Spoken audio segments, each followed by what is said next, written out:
Welcome back to my YouTube channel. तो आज की वीडियो में हम लोग बात करेंगे कांग्रेस की प्रणाली, उसकी चुनौती और पुनर्स्थापना। यस, आपने सही सुना, उसकी पुनर्स्थापना। कांग्रेस की भी पुनर्स्थापना हुई थी। ऐसा क्यों हुआ, आज वो जानते हैं। आज सबसे पहले हम ये पढ़ने वाले हैं कि राजनीतिक उत्तराधिकारी की चुनौती, कि देश को चलाने के लिए कौन उत्तराधिकारी बनेगा, उसकी चुनौती। राइट, तो आइए इस वीडियो को अब शुरू करते हैं। 1964 में क्या हुआ, जवाहरलाल नेहरू जी की मृत्यु हो गई। ठीक है, और 1960 का जो टाइम है ना, उसको बहुत बुरा टाइम कहा जाता है। क्यों? क्योंकि इस टाइम क्या हुआ था, काफ़ी ज़्यादा गरीबी थी देश में, गैर बराबरी थी, लोग धर्म के नाम पर एक दूसरे को मार काट होते थे, काफ़ी ज़्यादा अहिंसा हो रही थी, सांप्रदायिकता हो रही थी, क्षेत्र का भी आपको पता है, भारत और पाकिस्तान का भी विभाजन हुआ था। तो इसलिए 1960 के दशक को बहुत बुरा दशक जो है कहा जाता है।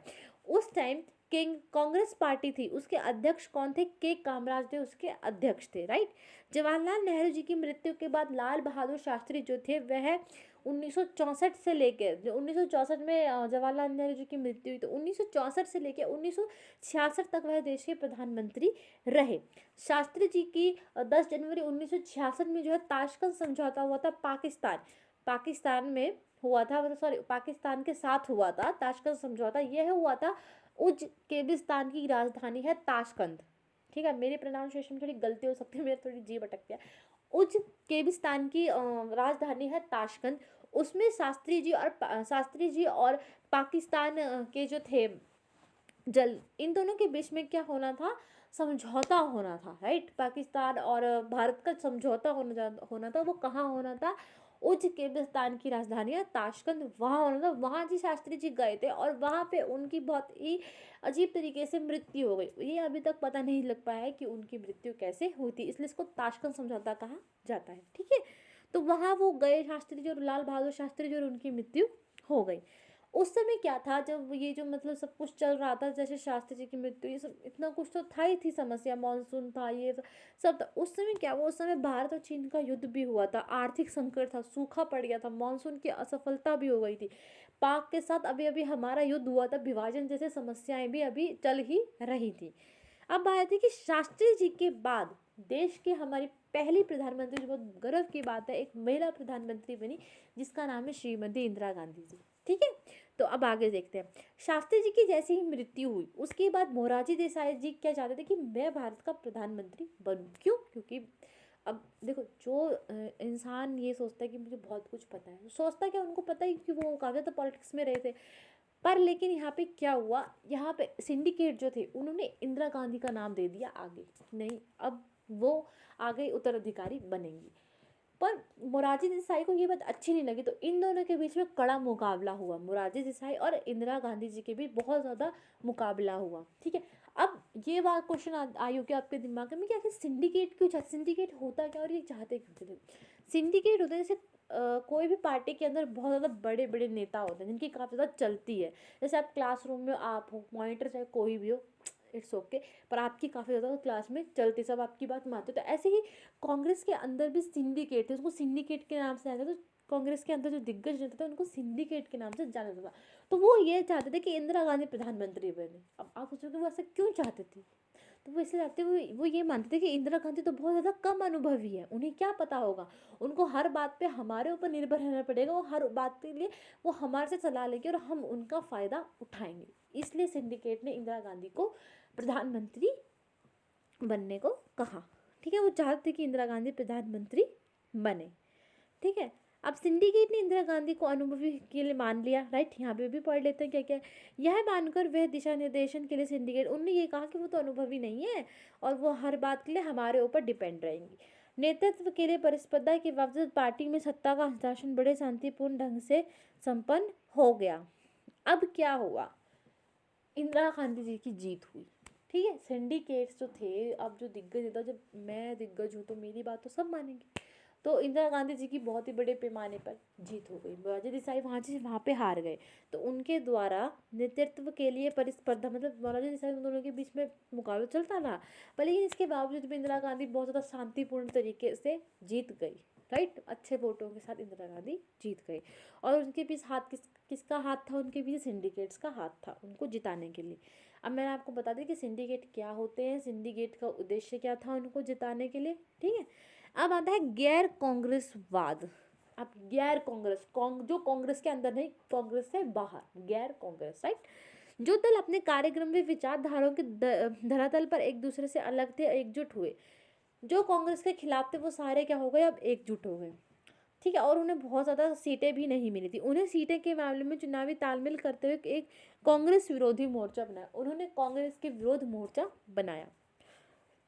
इसमें कौन कौन थे? राम मनोहर लोहिया। इस रणनीति में गैर कांग्रेस, और इसको क्या एक सेकेंड, एक ही नेता का नाम है यहाँ पे, राम मनोहर लोहिया थे। और इसको क्या नाम दिया गया? इसको गैर कांग्रेसवाद नाम दिया। मतलब देखो, जो दल जो थे, जो कांग्रेस के खिलाफ थे, उन्होंने अपना एक सारे, मतलब जितने भी दल थे वो सारे एकजुट हो गए, और उन्होंने अपने आप को क्या नाम दिया? गैर कांग्रेसवाद जो है उन्होंने अपने आप को नाम हुआ, उनका नाम, उन्होंने अपने आप को यह नाम दिया। अब आता है चौथा आम चुनाव। पहले 3 हो चुके थे, अब आता है चौथे आम चुनाव, 1967 का आम चुनाव। मॉनसून की असफलता भी, बहुत ज़्यादा सूखा पड़ा था। विदेशी मुद्रा विडंबना, मतलब जो अमेरिका का $5 से बनकर उस टाइम मतलब मुद्रा का भी उन्मूलन हो गया था। 5 से बढ़कर डॉलर की कीमत कितनी होगी? 7 हो गई थी। जो $5 थी वो कितनी हो गई थी? $7 हो गई थी, राइट। निर्यात में काफ़ी ज़्यादा गिरावट आई थी। सैन्य खर्च, क्योंकि इतना ज़्यादा युद्ध वगैरह चल रहे थे उस टाइम, तो सैन्य खर्च में बढ़ोतरी और देश को आर्थिक संकट की स्थिति वहाँ पर हो गई। विपक्षी दलों ने जनता को लामबंद करना शुरू कर दिया। ऐसी स्थिति में अनुभवहीन प्रधानमंत्री का चुनावों का सामना करना भी एक बड़ी चुनौती थी। चुनाव के नतीजे में राजनीतिक भूकंप की संज्ञा दी गई। जो विपक्षी दल थे उन्होंने जनता को लामबंद में भड़काना शुरू कर दिया, राइट। ऐसी स्थिति में अनुभवहीन प्रधानमंत्री का चुनावों का सामना करना, उस टाइम इंदिरा गांधी को तो कुछ पता नहीं था, तो ऐसे में एक जिनको जिसके बारे में पता ही ना हो पॉलिटिक्स के बारे में, ऐसे में तो एक बहुत बड़ी उनके सामने चुनौती ही तो थी, राइट। चुनाव के नतीजों को राजनीतिक भूकंप का संज्ञा दी गई। जो चुनाव के जो नतीजे है उसको एक राजनीतिक भूकंप की संज्ञा दी गई कि ये क्या हो गया, राइट। कांग्रेस 9 राज्य, उत्तर प्रदेश, मध्य प्रदेश, पंजाब, हरियाणा, बिहार, पश्चिम बंगाल, उड़ीसा, मद्रास और केरल में सरकार ना बना सकी। कांग्रेस के 9 राज्यों में सरकार नहीं बनी। ये राज्य भारत के किसी एक भाग में स्थित नहीं थे, और ये राज्य भी तो अलग अलग थे, ऐसा नहीं कि किसी एक ही भाग में, अलग अलग राज्यों में कांग्रेस 9 राज्यों में अपनी सरकार नहीं बना पाई। तमिलनाडु में पहली बार एक क्षेत्रीय पार्टी को बहुमत मिला और डीएमके ने सरकार बनाई।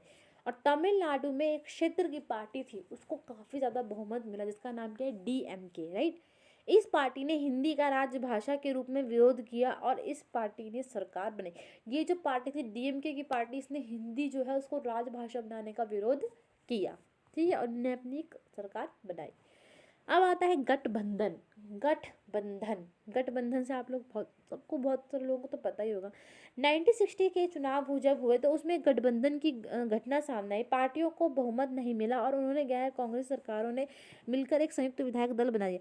मतलब उन्होंने गठबंधन बना लिया, जिनको जो जीत नहीं पाए, जो विपक्ष में थे जो जीत नहीं पाए, जिनको कम सीटें मिली, उन सभी दलों ने मिलकर एक गठबंधन बना लिया, जिसको गैर कांग्रेसवाद भी उन्होंने कहा, ठीक है। और उन्होंने एक संयुक्त, मतलब उन सभी जिनको बहुत कम वोट मिले थे उन सब ने मिलकर एक दल बना लिया, एक विधायक दल बनाया। गठबंधन में अलग अलग विचारधाराओं की पार्टी शामिल हुई थी, ठीक है।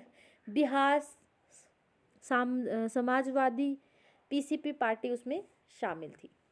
अब आता है दल को बदल देना, राइट। जब कोई जनप्रतिनिधि किसी खास दल के चुनाव चिन्ह पर चुनाव जीत जाए और वे चुनाव जीतने के बाद उस दल को छोड़कर दूसरे दल में शामिल हो जाए तो दल बदल क्या होता है? आप कहते हो ना, कई बार अपने फ्रेंड्स को भी कहते हो यार तू तो बहुत दल बदलू है। दल बदलू मतलब मेरे को छोड़ के तू दूसरे के पास चले गए। तो ऐसे जैसे कोई, जैसे मान लो बीजेपी का चिन्ह है क्या? गुलाब, और कांग्रेस का क्या है? हाथ। मतलब मैं जीती बीजेपी से, पर लेकिन मैं उसको छोड़ गई, बीजेपी को छोड़कर कहाँ चली गई? कांग्रेस के पास चली गई। तो ये हो गया दल बदल देना, राइट।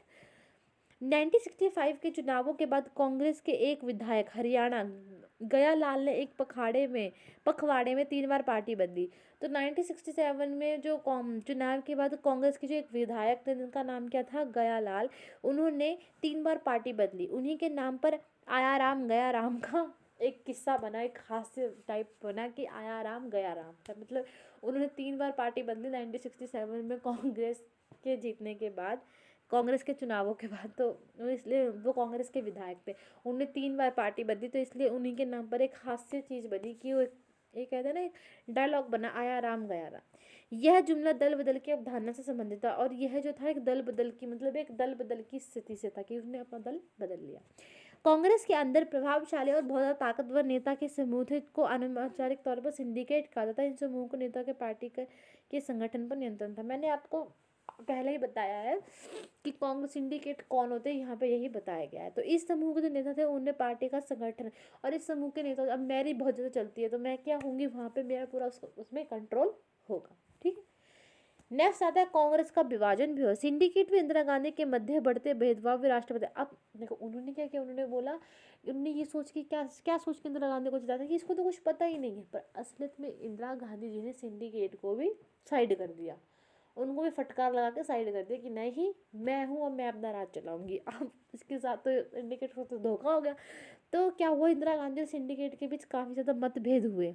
वे राष्ट्रपति चुनाव 1969 में इंदिरा गांधी समर्थित उम्मीदवार बीबीबी गिरी की जीत व कांग्रेस के अधिकारी और उम्मीदवार एएनएम सिंह रेड्डी के हार के कांग्रेस का 1969 में कांग्रेस के विभाजन की चुनौती झेलनी पड़ी। देखो, इंदिरा गांधी के मध्य बढ़ते राष्ट्रपति चुनाव में इंदिरा गांधी क्या हुआ, जब इस सिंडिकेट और इंदिरा गांधी के बीच काफी ज्यादा विवाद हो गया तो उस टाइम राष्ट्रपति के चुनाव भी आए थे 1969 में। तो इंदिरा गांधी किसको समर्पित कर किसकी किसको समर्थित कर रही थी, बीपीपी गिरी को, वह जीती, उन्होंने उसका समर्थन किया और वह जीत गई। और जो कांग्रेस के अधिकारी उम्मीदवार थे जो सजीव रेड्डी की हार से कांग्रेस में क्या हुआ, मतलब ये राष्ट्रपति के चुनाव के कारण क्या हुआ, कांग्रेस का विभाजन हो गया, क्योंकि बाकी चाहते थे कि वह जीते, एएन सजीव रेड्डी जीते, पर जीते कौन, वीपी जीते, राइट। तो कांग्रेस को 1969 में कांग्रेस को विभाजन की चुनौती जो है झेलनी पड़ी। अब कांग्रेस की विभाजन क्यों हुआ था, क्योंकि ये राष्ट्रपति चुनाव के कारण। एक बना कांग्रेस ऑर्गेनाइजेशन और एक बना कांग्रेस रिक्विजनिस्ट, राइट। नहीं, ये दो मतलब कांग्रेस के टू पार्ट हो गए, कांग्रेस ऑर्गेनाइजेशन और दूसरा कांग्रेस रिक्विजनिस्ट, ये दोनों के विभाग हो गए। अब इसका निष्कर्ष क्या आया, ठीक है। 1971 के चुनाव में इंदिरा गांधी को अपने जनाधार की खोई हुई जमीन को पुनः प्राप्त करते हुए गरीबी हटाओ के नारा कांग्रेस में। अब क्या हुआ, अब जनता पागल थोड़ी थी, जनता का भी तो विश्वास टूटा कि नहीं कांग्रेस ही टूटेगी तो जनता का भी तो विश्वास हिला। तो 1971 का जब चुनाव आया तो उस टाइम में इंदिरा गांधी ने अपनी जनाधार मतलब लोगों की खोई हुई हर एक चीज़ को मतलब लोगों का विश्वास जीतने के लिए उसने गरीबी हटाओ का नारा दोबारा स्थापित कर दिया। अब सिंडिकेट के नेता कौन थे, आप यहाँ पे देख सकते हो राज्य कौन था। तो के.एम. राज से कौन थे, मद्रास, उन्होंने मिड डे मील शुरू कराने के लिए काफ़ी ज़्यादा प्रसिद्ध है। एस.के. पाटिल मुंबई के.एस. निजलिंगप्पा मैसूर से कर्नाटक, एन सजीव रेड्डी आंध्र प्रदेश, अतुल्य घोष पश्चिम बंगाल से, ये सिंडिकेट के नेता थे। अब नेक्स्ट है 1969 का राष्ट्रपति का चुनाव, ये मैंने अभी आपको बता रहा, फिर एक बार भी आप पढ़ लो। डॉक्टर जाकिर हुसैन की जैसे ही मृत्यु हो गई, ठीक है, जैसे मतलब डॉक्टर उसकी मृत्यु हो गई हुसैन की, तो उस टाइम क्या वो चुनाव कराएगी। तो सिंडिकेट ने लोकसभा में अध्यक्ष के जो लोकसभा के अध्यक्ष एन सिंजम रेड्डी को कांग्रेस पार्टी का उम्मीदवार घोषित कर दिया। उन्होंने कहा कि ये कांग्रेस पार्टी के उम्मीदवार है। इंदिरा गांधी तत्कालीन उप राष्ट्रपति बीरी गिरी को संसद उम्मीदवार के रूप में राष्ट्रपति पद के लिए नामांकन भरा था। इंदिरा गांधी सिंडिकेट किसको सपोर्ट करते, एन संजीव रेड्डी, और इंदिरा गांधी ने किसको सपोर्ट किया, बीपी गिरी को। उन्होंने उनका नामांकन भरवा दिया। इंदिरा गांधी ने अंतरात्मा की आवाज़ पर वोट देने के लिए कहा। इंदिरा गांधी ने लोगों को कहा कि आप अपनी अंतरात्मा से अंदर की आत्मा की सुनो, आप किसी की भी नहीं सुनो, आप मेरी सुनो ना उन सिंडिकेट की सुनो, आप सिर्फ अपनी अंतरात्मा की सुनो। लोगों ने भी अपनी अंतरात्मा की सुनी और बीपी गिरी को चुनाव जीत गए। 1969 में राष्ट्रपति चुनावों के बाद जब मतलब राष्ट्रपति का चुनाव हुआ, सिंडिकेट और इंदिरा गांधी के बीच मतभेद पड़ गया, तो राष्ट्रपति चुनाव के बाद यह विभाजन हो गया। राष्ट्रपति चुनाव के कारण यह विभाजन हो गया और मतलब इसके दो भाग हो गए, कांग्रेस ओ और एक कांग्रेस आर। कांग्रेस ओ थी ऑर्गेनाइजेशन और आर थी रिक्विनिस्ट, मतलब सिंडिकेट समर्थित ग्रुप को ओ कहा गया और जो आर को जो इंदिरा गांधी को समर्थित करते हैं उसको कांग्रेस आर कहा गया। ये क्वेश्चन में आ जाता है, राइट। अब हम नेक्स्ट बात करेंगे, देशी रियासतों का विलय भारतीय संघ में करने से पहले सरकार ने रियासतों को तत्कालीन शासक परिवार को निश्चित मात्रा में संबद्ध रखने का अधिकार दिया था। तो शासक की तरफ कुछ से कुछ बीतते, देखो जैसी आपको पता है सरदार वल्लभ भाई पटेल ने बहुत ज़्यादा मुश्किल से जो है रियासतों को भारत में विलय कराया था। अब उनको ये कहा गया था कि आपके जो परिवार है वो अपनी कुछ निजी संपदा वहाँ से रख सकते हैं, ठीक है।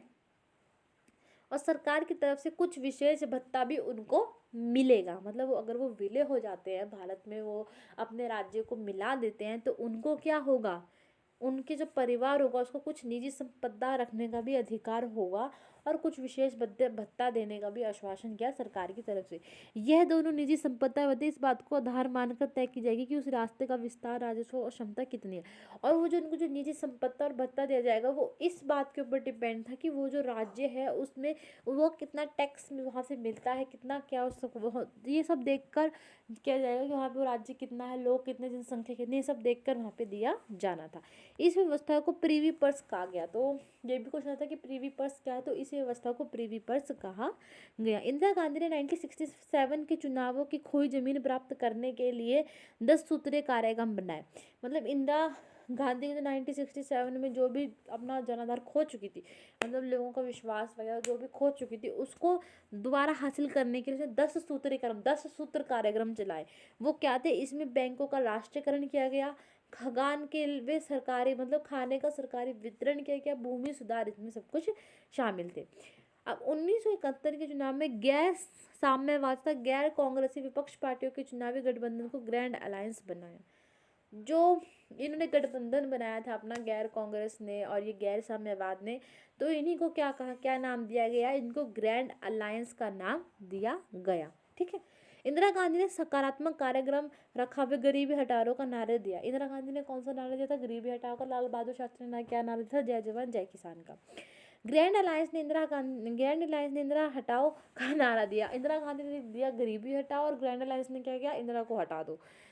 इंदिरा गांधी ने प्रीवी पर्स को समाप्ति कर पर चुनाव अभियान में जोर दिया। उन्होंने कहा कि अब प्रीवी पर्स नहीं रहेगा, उन्होंने उसकी समाप्ति कर दी। वो जो भारत में जो विलय हुए थे, जो मतलब विलय हुआ था, जो सरदार वल्लभ भाई पटेल ने किया था, तो सरकार ने उनको जो आश्वासन दिए थे कि उनको भत्ता मिलेगी, उन्हें जिस संपत्ति रखी थी, वो इंदिरा गांधी ने समाप्त करना का घोषित कर दिया कि अब ये समाप्त, प्रीवी पर्स को समाप्त हो जाएगा और चुनाव अभियानों पर जोर दिया जाएगा। अब आता चुनाव के क्या परिणाम रहे। कांग्रेस आर वे सीपीआई कितनी सीटें थी, 375, मतलब इंदिरा गांधी की।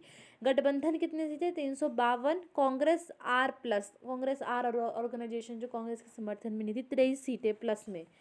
कम्युनिस्ट पार्टी कांग्रेस वो जीती 16, और ग्रैंड अलायंस जो ये गैर कांग्रेस होती है, 40 से भी इनको कम सीटें मिली।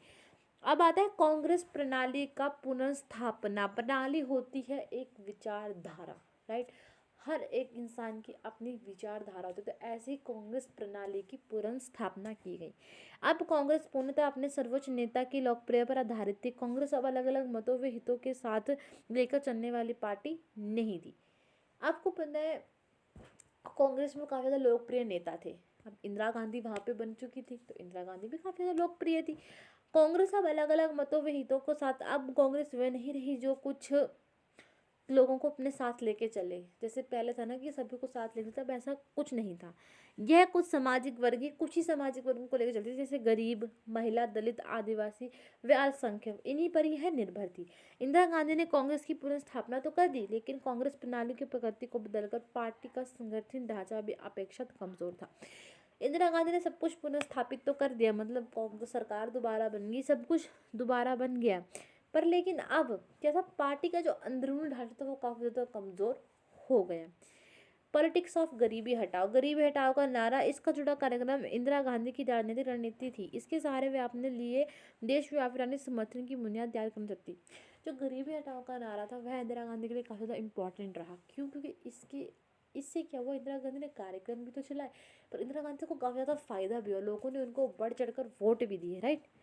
नेक्स्ट, इंदिरा गांधी ने वंचित तबकों, और इंदिरा गांधी जिनके पास कुछ नहीं होता है, जो हर एक सुविधा से वंचित होते हैं, जिनके पास नहीं होता, उनसे भूमिहीन, किसान, दलित, आदिवासी, अल्पसंख्यक, महिला, बेरोजगार, नौजवानों से अपना आधार तय। इसने किस किस का समर्थन लिया, जिन जो हर एक चीज़ से वंचित थे, जो अपने अधिकार से वंचित थे, जैसे भूमिहीन, किसान, दलित, आदिवासी, अल्पसंख्यक, महिला, बेरोजगार, नौजवान, इन सबका समर्थन पाया इंदिरा गांधी जी ने, और परिणाम स्वरूप 1971 के चुनाव में उन्होंने बहुत ज़्यादा बहुमत मिला। जब मतलब इन्होंने कांग्रेस की पूर्ण स्थापना की, तो उस टाइम इन्होंने ये अब सबको नहीं लेके चलती थी, अब वो सिर्फ कुछ, कांग्रेस अब कुछ अलग अलग मतों में हितों को साथ लेके चलने वाली पार्टी नहीं थी, राइट। क्या वो अब कांग्रेस अपने सर्वोच्च नेता को लोकप्रिय नेता पर आधारित थी। कांग्रेस अब अलग अलग मतों व हितों को एक साथ लेकर चलने वाली पार्टी नहीं थी। अब वो सबको साथ में रखती है, कुछ सामाजिक वर्गों को ही साथ लेके चलती थी। तो यही इसमें बताया गया है कि इंदिरा गांधी ने मतलब जो भूमिहीन किसान महिला जिनकी जिनके पास अधिकार नहीं होते, जो अधिकार से वंचित होते हैं, उनको यहाँ आगे लेके चल रही थी। मतलब उन्होंने ये सोचा कि नहीं, ये लोग ही मुझे जिता सकते हैं अगर मैं इनकी हेल्प करूँ। वैसे उनका बहुत अच्छी सोच भी थी, उन्होंने काफ़ी ज़्यादा हमारे देश के लिए किया भी है। अगर आपको वीडियो अच्छी लगी तो वीडियो को लाइक एंड सब्सक्राइब जरूर करें, और thank you so much. Video यहीं पे ख़त्म होती है। अगर आप में से कोई भी बिल्कुल फ्री ऑफ कॉस्ट पढ़ना चाहता है तो आप मेरे चैनल में इसी वीडियो के नीचे कमेंट कर दें। Thank you so much.